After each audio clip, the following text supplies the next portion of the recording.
eu vou falar um pouquinho para vocês como que funciona na prática, né? Essas contratações reguladas no caso das biomassas, das usinas termoelétricas a biomassa.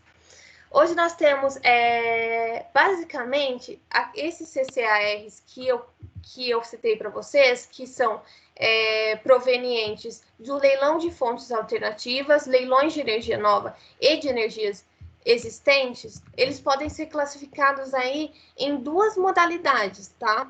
Que são CCARs por disponibilidade ou CCARs por quantidade. O que é um CCAR por disponibilidade? Quando você vai se habilitar, quando você habilita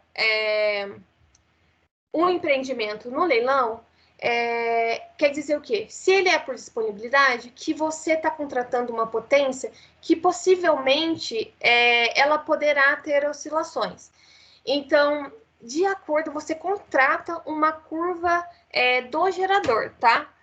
Então, aqui a gente tem CVU, no caso das biomassas, a gente tem com CVU nulo, né, que a gente considera que ela tem um custo variável unitário zero, e temos duas regrinhas aqui, principalmente nos CCARs por disponibilidade.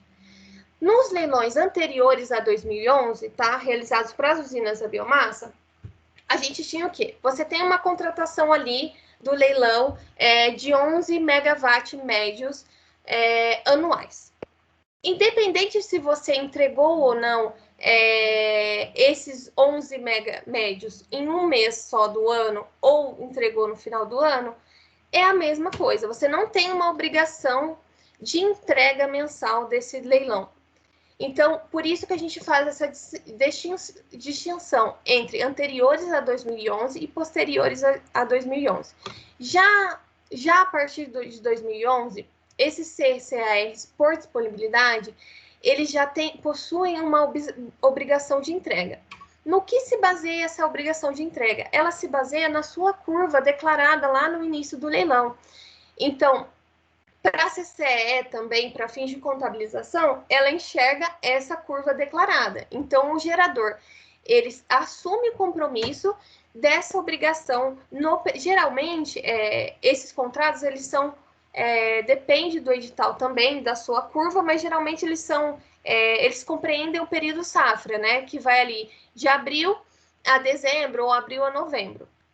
Depende do edital também do leilão. E a gente tem também ressarcimentos, né? Que é se você não entrega essa energia, se o gerador ele não entrega essa energia para o leilão, para o ACR, ele acaba recorrendo a ressarcimento, né? Então, depende do leilão, você tem um ressarcimento diferente. A gente fala que nos leilões anteriores a 2011, você considera um PLD global da ano.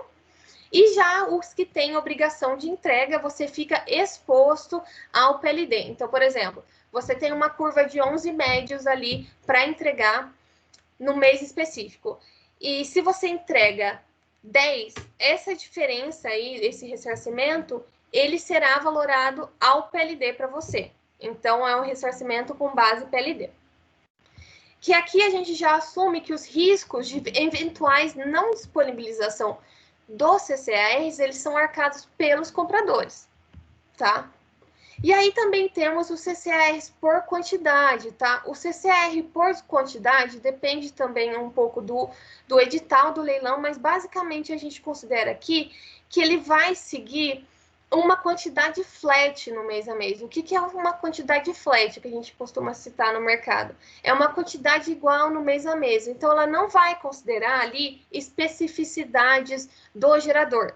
Então, ela é voltada até um pouco mais na realização desses últimos que tivemos em 2019 e 2020. Ele é voltado um pouco mais até para a participação de comercializadores de energia, tá? Então, a energia é mensalmente sazonalizada e ela não segue mais essa curva aqui de disponibilidade dos geradores. E aí temos um leilão bem interessante, que são os leilões de energia de reserva. Esses leilões de energia de reserva, eles têm algumas particularidades nele, né? Então, os custos dessa contratação de energia de reserva dos geradores, eles são basicamente arcados pelos consumidores de energia, né? Então, se você é um consumidor livre, se você já tem uma prática de mercado, geralmente tem aqueles lá, aqueles encargos que a gente paga, os encargos de energia de reserva. E eles foram voltados, esses leilões, eles foram voltados para garantir o suprimento do SIM, né? E também específico, os empreendimentos, eles recebem uma receita independentemente da sua entrega. Então, a gente tem lá o gerador, ele se habilita para o leilão de energia de reserva, é vencedor, então ele tem uma receita fixa, tá? Ao longo dos meses, que geralmente compreende o período safra. E eventuais, aqui, esses leilões, esse CCAR por disponibilidade, por quantidade, a gente até pode comprar energia no mercado para fazer essa entrega aqui nos leilões. Mas esses leilões de energia de reserva, eles são bem rigorosos e se a gente não entrega 90% do montante contratado, ele até penaliza um pouco mais os agentes geradores. E aí também outro programa aí bem grande assim do governo foi o Proinfa, né? O Proinfa, ele viabilizou diversos empreendimentos ali, termoelétricos a biomassa, concedendo até equipamentos mesmo para as usinas implementarem, desde que elas disponibilizassem essa energia para esse programa. Então, o Proinfa, como que ele funciona? O gerador que venceu ali e fez um contrato com a Eletrobras, o contrato é feito diretamente Eletrobras, a gente gerador ou vendedor, e o gerador todo ano envia um PAG, que a gente chama, que é o Plano Anual de Geração à Eletrobras, e a Eletrobras vai considerar isso em todo o seu cálculo, né? Por quê? Porque depois disso, a Eletrobras ela encaminha essa programação dos geradores para a ANEEL, tá? Então, esse programa aqui, ele foi bem importante, porque diversas usinas implementaram esse Proinfa, né? E até hoje a gente tem, se não me engano, foi um contrato de mais de 20 anos implementado aqui para a promoção das usinas a biomassa. E aí eu trouxe aqui um pouquinho para vocês.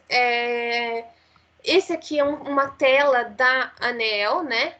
No qual a gente consegue visualizar todos os empreendimentos da biomassa vendidos em leilões do ambiente regulado. Então, aqui, segundo o site da ANEEL, hoje a gente tem vendido no ambiente regulado, teoricamente, 6.813 de potência instalada.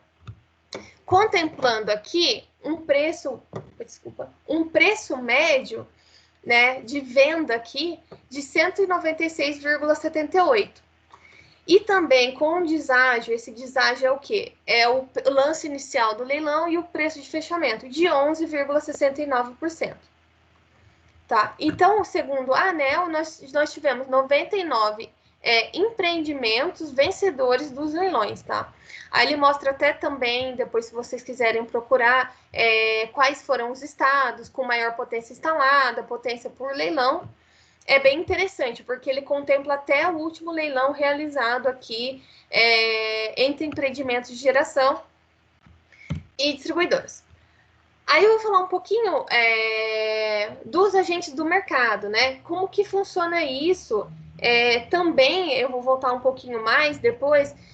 Como que é feita toda essa gestão, né? Como que é feita essa gestão dos agentes geradores ali, a biomassa, porque basicamente esses empreendimentos nos quais eu citei, eles se enquadram aqui nos autoprodutores ou produtores independentes, tá?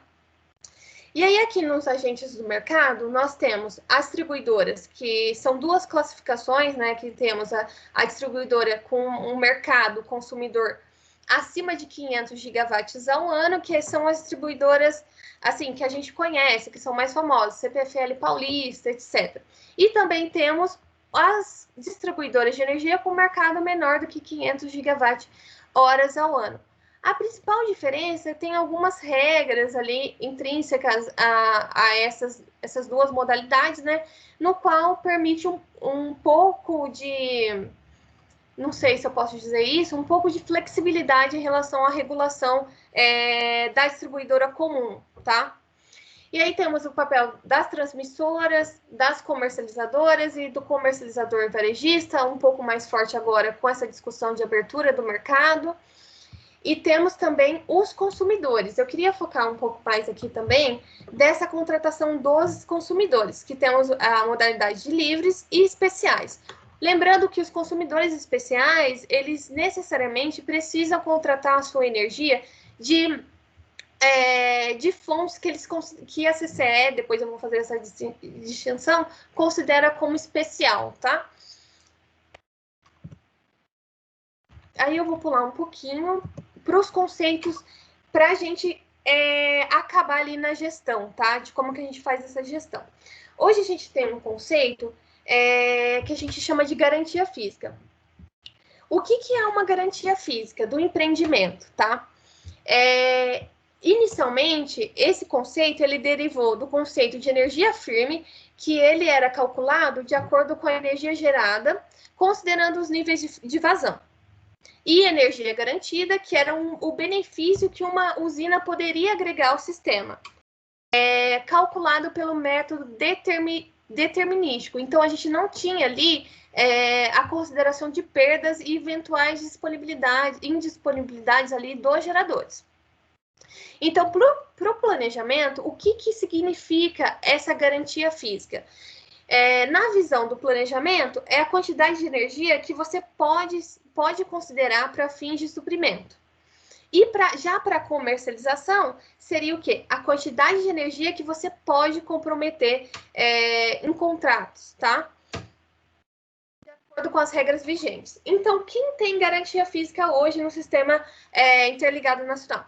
São os agentes participantes do MRE, que são o mecanismo de realocação de energia, são as usinas participantes do ambiente regulado, usinas despachadas pelo ONS, tá? Que a gente tem aquelas modalidades de despacho 1A, 2A, e aqui as usinas termoelétricas, a biomassa que eu citei, elas estão enquadradas no despacho tipo 3. Nós temos também aqui a garantia física, ela é calculada em megawatt médios, e com o passar dos anos, a gente substituiu aquele método determinístico pelo probabilístico. Então, como que você vai visualizar a sua garantia física? Quando a gente vai habilitar algum empreendimento junto à EPE, a gente já tem uma planilha que eles disponibilizam no site deles para cálculo de garantia física. Então, você coloca lá potência, etc., e eles já te dão um cálculo da garantia física. Por que a garantia física ela é bem importante para a gente aqui na área de comercialização e da gestão das usinas? Ela faz um lastro de energia para a sua comercialização. Então, como eu vou citar aqui, a garantia física, ela seria o que o agente tem de lastro intrínseco a ele. Então, por exemplo, se ele não lastrear a sua compra e a sua venda, elas precisam estar lastreadas, né? Então, a garantia física é esse lastro que o agente tem, né? No empreendimento. Então, a gente tem hoje, aqui, de acordo com as regras da CCE, aplicadas para as usinas a biomassa, que a sazonalização ela é feita até dezembro nesse ano, até dezembro de 2020, com vigência para o próximo ano. O que é a sazonalização? Que a gente fala bastante. Sazonalização nada mais é do que você pegar a sua garantia física vigente e distribuir ela ao longo dos meses. Então, por exemplo, a gestão que a gente tem em cima disso é o seguinte: se a gente está vendo, é uma possibilidade, tá? Porque a garantia física ela é comprometida também com aqueles CCAS. Então, se a gente está acreditando que temos um mês específico que acreditamos que vamos ter uma ENA bem baixa e o PLD vai ficar um pouco mais alto, a gente pode trazer essa garantia física nesse mês em específico. Então, ao ano, a gente tem 11 megawatt médios e podemos distribuir ao longo do mês. E aí temos também uma regrinha que é o seguinte: se você o que é a garantia física? Ela vai ser revisada de acordo com a sua geração no período de junho a maio. Isso é específico para as usinas da biomassa, né? Que eles consideravam que seria o melhor momento para apuração de garantia física ali das usinas da biomassa. Então, o que temos hoje? Que se geramos acima da garantia física em 5%, o empreendimento tem a sua garantia física revisada para cima. Então, o que isso significa para a gente? Que a gente vai ter um lastro adicional para comercializar ele no mercado. E essa garantia física, ela é bem utilizada para a gente para fins de apuração de lastro. Ou seja, se o agente não constitui um lastro para sua energia, ele fica passível a uma penalização pela CCE. Essa garantia física que eu citei para vocês, ela é enquadrada em alguns tipos de energia, tá? Então, basicamente, ali para a CCE, a gente tem duas separações, assim. A gente tem a separação entre incentivada e convencional e também a separação entre especial e não especial. A energia incentivada, ela é aquela energia que são empreendimentos com potência instalada menor do que 50 megas. E aí depois a gente vai ver que tem uma regra específica para cada tipo de energia, mas basicamente quem tem empreendimentos hidrelétricos com potência inferior a 50 megawatts e também empreendimentos provenientes de solar, eólica, cogeração qualificada, dependendo da potência injetada na rede, há a caracterização como energia incentivada. E temos a convencional, que são os empreendimentos hidrelétricos acima de 50 megawatts, também dependendo aqui da potência injetada, e também as energias não renováveis são enquadradas aqui como convencional. O que significa, qual é essa distinção, principal distinção entre incentivada e convencional? A energia incentivada, ela carrega com ela a possibilidade de venda no mercado com o spread atrelado. Então, por exemplo, se temos energia incentivada a 50%, nós temos algumas modalidades incentivadas, tá? Nós temos a incentivada a 50%, 100% e 80%. Essas três modalidades, elas dão direito ao consumidor, a quem adquire essa energia, de descontos nas tarifas de transmissão e distribuição. Eu acho que a Sila até comentou na palestra que ela deu sobre essa retuge, né? Então, seria isso. O agente gerador, ele vende para o consumidor e o consumidor tem direito a esse desconto que ele comprou, que são provenientes dessas fontes aqui. E aí também temos a distinção entre energia incentivada especial, que é o quê? Aquela energia incentivada que tem direito ao desconto, e ela também pode ser adquirida pelos consumidores especiais. Temos a convencional especial, que ela pode ser adquirida pelos consumidores especiais, porém ela não dá direito ao desconto na TUJ. Temos a incentivada não especial, que ela tem direito à TUJ, mas ela não é considerada como uma energia especial, e temos a convencional não especial, que não temos o direito ao desconto na TUJ e também não é passível para os consumidores especiais. E aqui a gente tem aqui, de acordo com as regras atualizadas da CCE, que outorga o leilão anterior a 2016, se a potência do empreendimento ficaria entre 0 e 30 megawatts, enquadraríamos aqui o tipo de energia como energia especial. E temos de 30 a 50 como convencional especial. Depois de 2016, quem entrou depois de 2016, de 0 a 50, temos aqui a energia incentivada especial. E de 50 a 300, temos aqui a incentivada não especial, tá?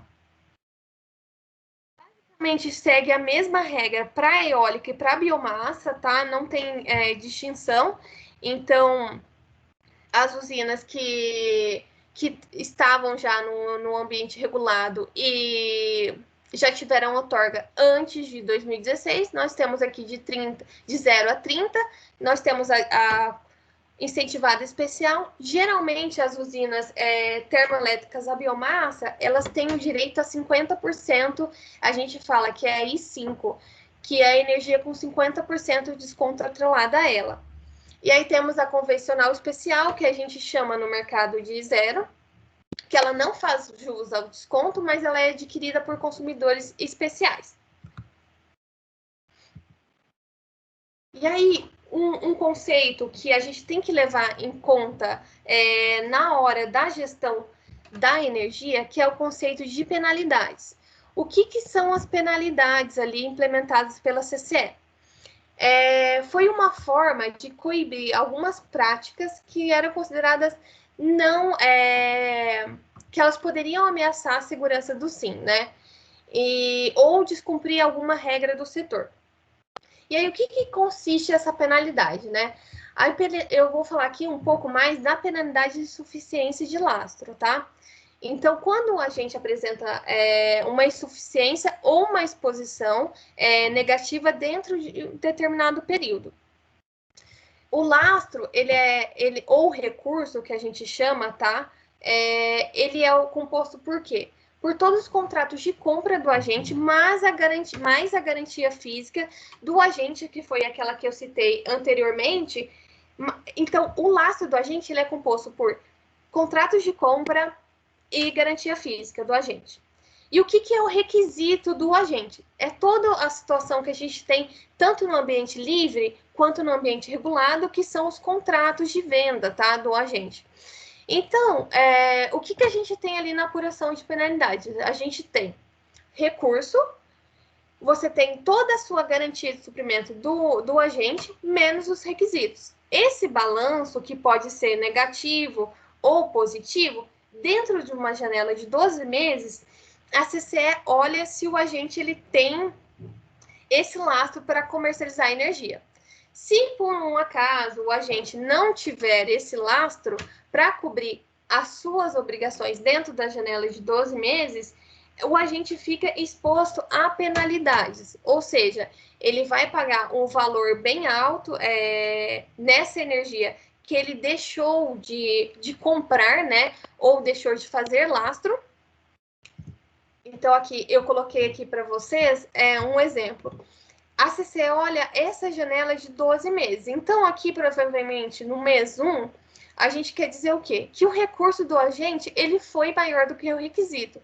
Então, o agente, teoricamente, ele está mais comprado do que vendido. Então, a gente tem aqui um saldo de energia do período.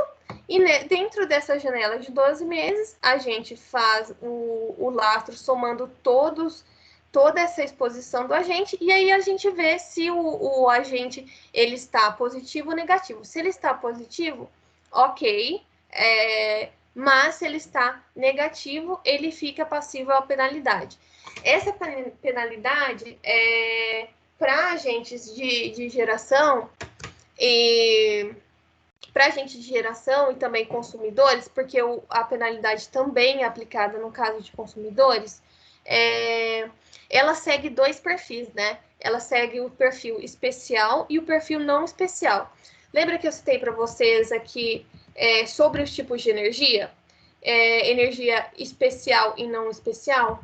A CCE faz essa distinção para fins de penalidade.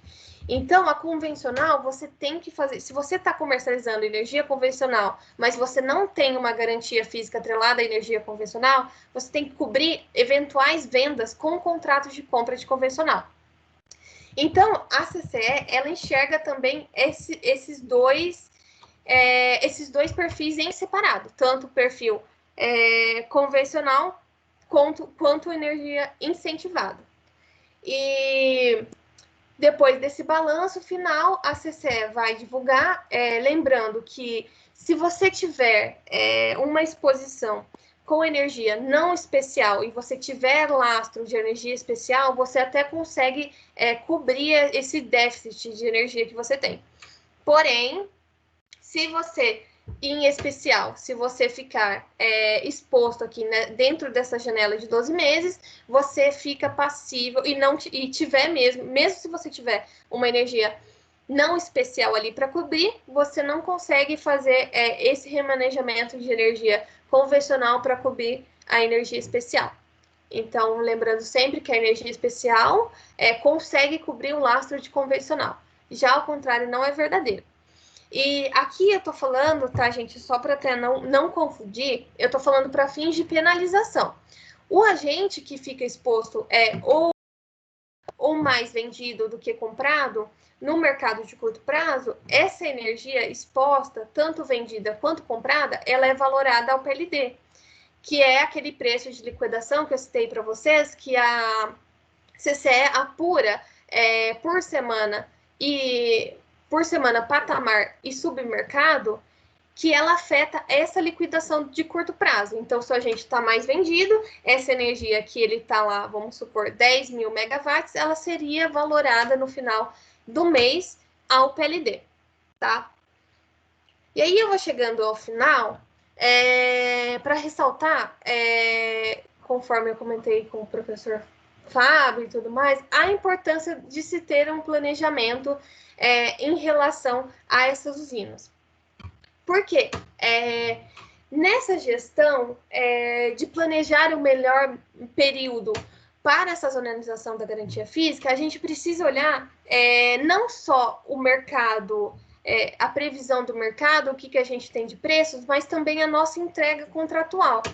Então, muitas das vezes, a gente tem quase que 100% da garantia física comprometida, a gente tem apenas uma sobra ali de venda no mês, então a gente precisa captar esses melhores momentos para a gente jogar essa sazonalização das usinas. Então, sempre olhando o mercado, a gente faz essa sazonalização, é um período de planejamento para a gente, específico nessas usinas termoelétricas a biomassa. A gente tem um controle também muito rígido em relação ao lastro, né? Para não ficar passível de penalidade, para vocês terem uma noção, a penalidade, ela é valorada, no caso da energia especial, ela é valorada por um preço de referência que é divulgado pelo Enel. Geralmente, nesse ano, ele está próximo dos R$300. Então, essa energia que você fica exposto, ela é valorada a esse valor de referência, entre o máximo entre o PLD e esse valor de referência. Então, ele é considerado um preço bem alto para os agentes, né? E a gente também tem essa gestão do desconto repassado ao mercado. Na medida que você também tem os consumidores que adquirem essa energia e verificam se a energia vem contaminada ou não, nós aqui, por outro lado, fazendo a gestão dos geradores, nós também observamos qual é o desconto que nós repassamos ao consumidor. É possível, sim, prever, então, o desconto está atrelado à garantia física descontratada do agente, então, essa gestão da garantia física para o empreendimento, para o ativo de geração, é muito importante para evitar qualquer repasse contaminado ao consumidor. Então, a gente tem uma gestão bem rigorosa nessa parte do desconto que é repassado ao mercado, né? Recentemente, ali na Raiz, a gente teve a operação comercial de uma usina termoelétrica a biogás, né? Então, diferentemente das outras usinas que a gente tinha um desconto ali de 50%, usinas a biogás, elas têm direito a um desconto de 100% no fio repassado aos consumidores. Então, é muito importante que a gente fique sempre atento a essa gestão dos descontos. E também temos essa gestão de ressarcimento, né? E de penalidades. Eu coloco novamente penalidades porque alguns leilões, como os leilões de energia de reserva, eles também são passíveis a penalidades. Então, se o agente ele não entrega nem 90% da sua contratação, ele está passível também a uma penalidade que a gente chama de penalidade de energia de reserva. E também, vamos supor, se o agente... o pior dos casos seria se o agente tem uma garantia física contratada E ele tem, ao decorrer dos anos, né, no planejamento da safra, você tem tanta redução da garantia física, a obrigação de entrega, ela vai ficando maior do que a sua garantia física que você tem para lastrear. Que aí é um caso que a gente vê em algumas usinas, né, termoelétricas a biomassa, que é esse descasamento entre energia contratada e garantia física do empreendimento, e isso causa diversas penalidades. Em específico, aqui é um caso bem recorrente nas usinas, que é a penalidade de energia de reserva, tá? E aí também nós temos a gestão dos portfólios de energia elétrica para capturar esse melhor momento de venda. Então, não necessariamente porque o gerador ele possui um ativo atrelado que ele não faz outros portfólios, né? Que é o que a gente fala. Não necessariamente o agente gerador ele só vai ter um perfil que vai comercializar só essa energia atrelada à garantia física. Não. A gente pode ali ter diversos portfólios de compra e venda, a gente pode fazer trade, mesmo que a gente, na CCE, a gente seja um agente de produção, tá?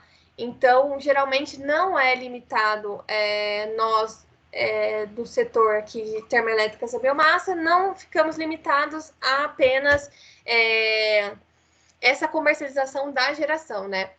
E outra coisa que eu não coloquei aqui, que a gente também tem bastante firme assim no mercado, que é a gestão da geração das usinas, né?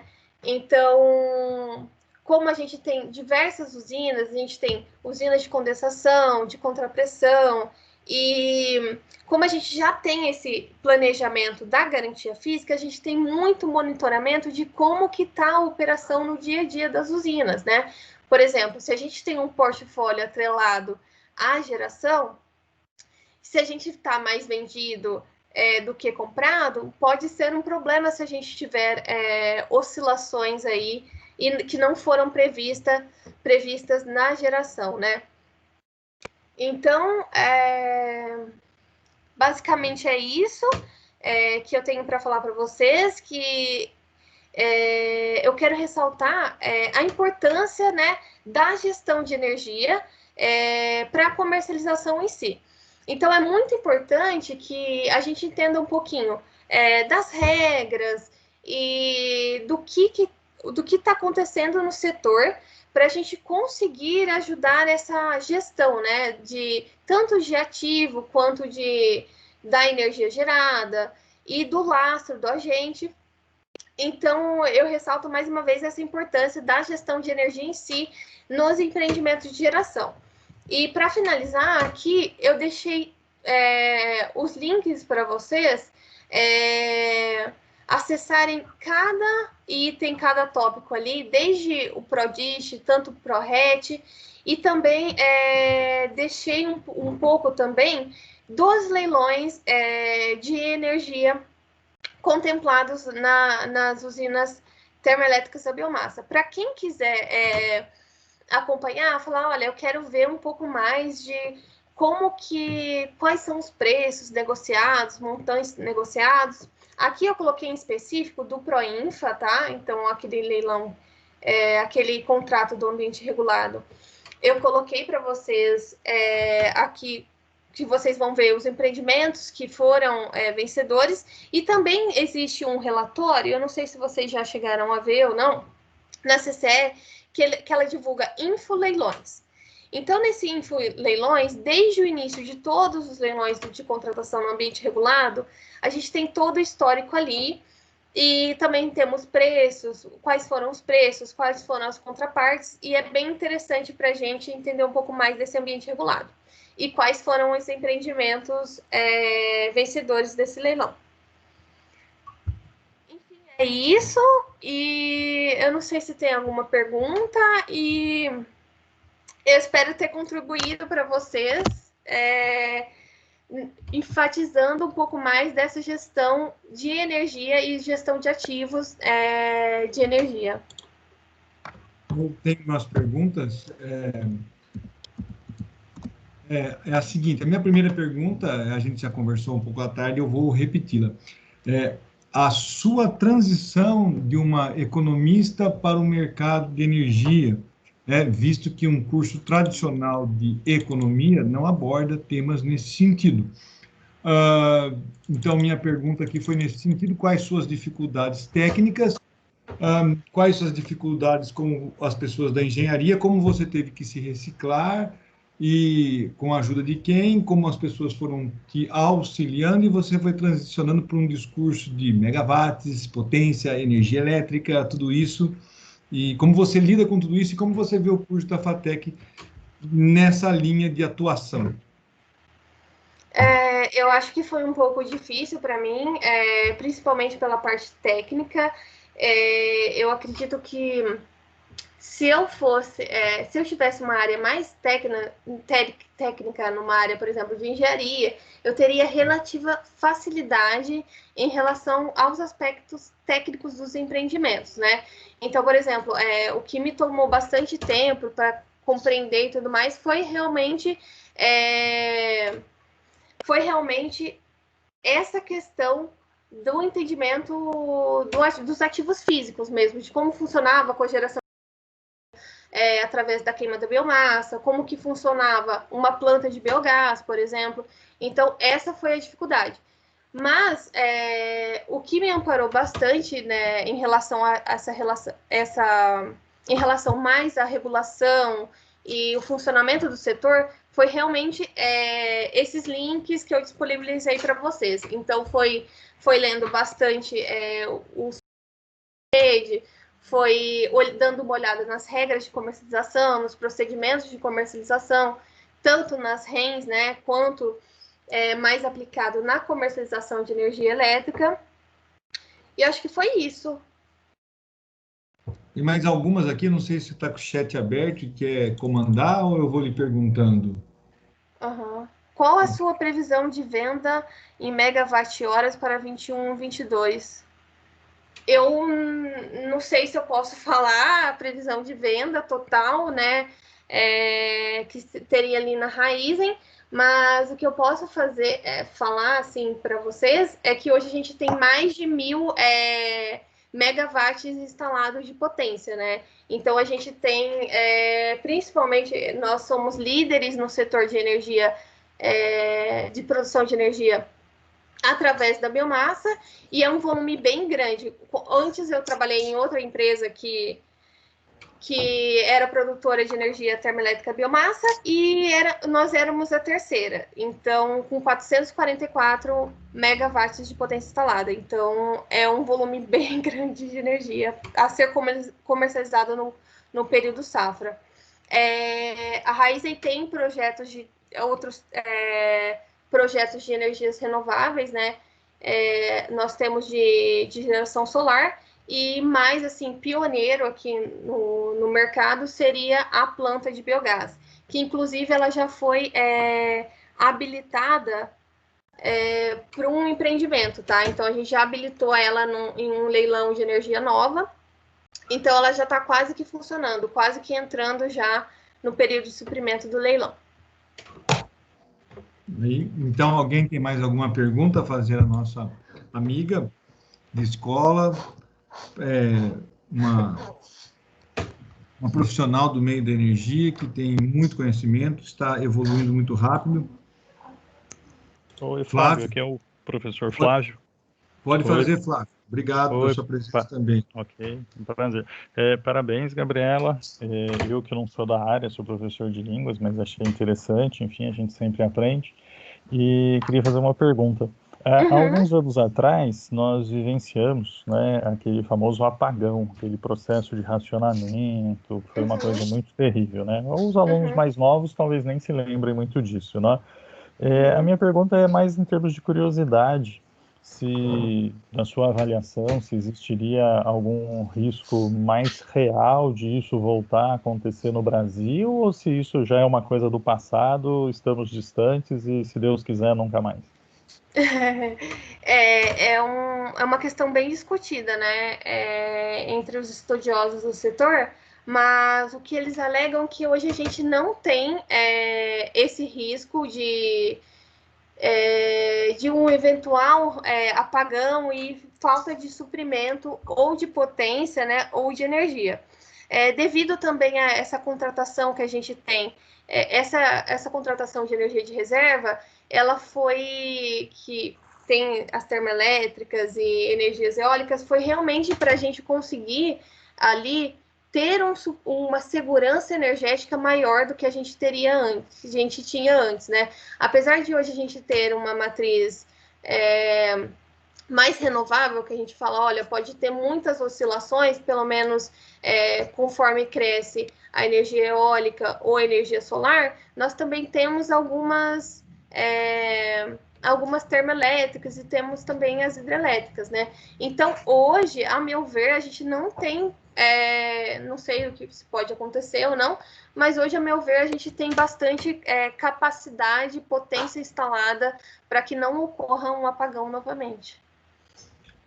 Acho que isso vai ao encontro ao que o James tinha falado na primeira palestra de ontem, creio que você estava presente, que as termoelétricas eram necessárias e as usinas a gás eram necessárias para conseguir imediatamente suprir demandas que podem acontecer, né? Ligar imediatamente. Isso tem a ver com essa história toda?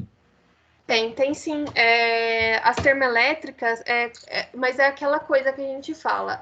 As termoelétricas, elas são acionadas em momentos que o operador nacional, ele considera que seria mais barato você acionar uma térmica do que você ter um possível risco hídrico, né? Então, ele pondera a curva de custo futuro de utilizar essa água ou despachar uma termoelétrica. Então, muitas vezes, alguns pesquisadores, eles falam, olha, termoelétricas de base são necessárias para evitar eventuais oscilações que as renováveis possam trazer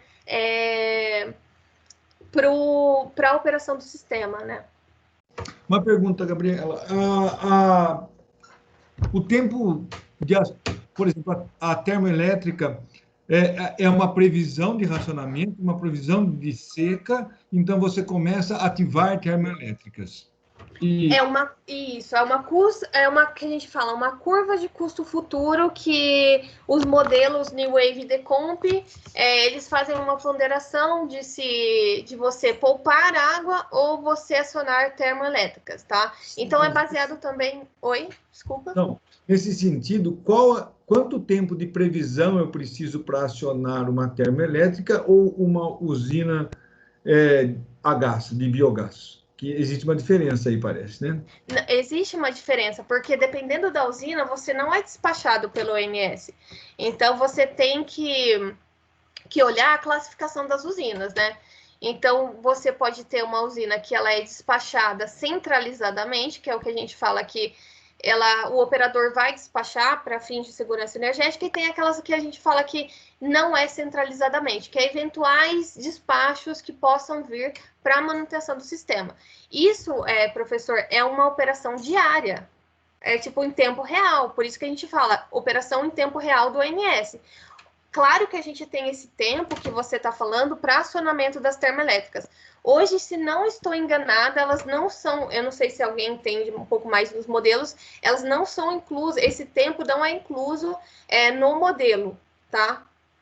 Então, eles estão até desenvolvendo estudos para incluir isso no modelo. Mas, assim, basicamente, a gente tem algumas usinas que são despachadas centralizadamente e tem outras que não são centralizadamente, mas eventuais despachos podem ocorrer.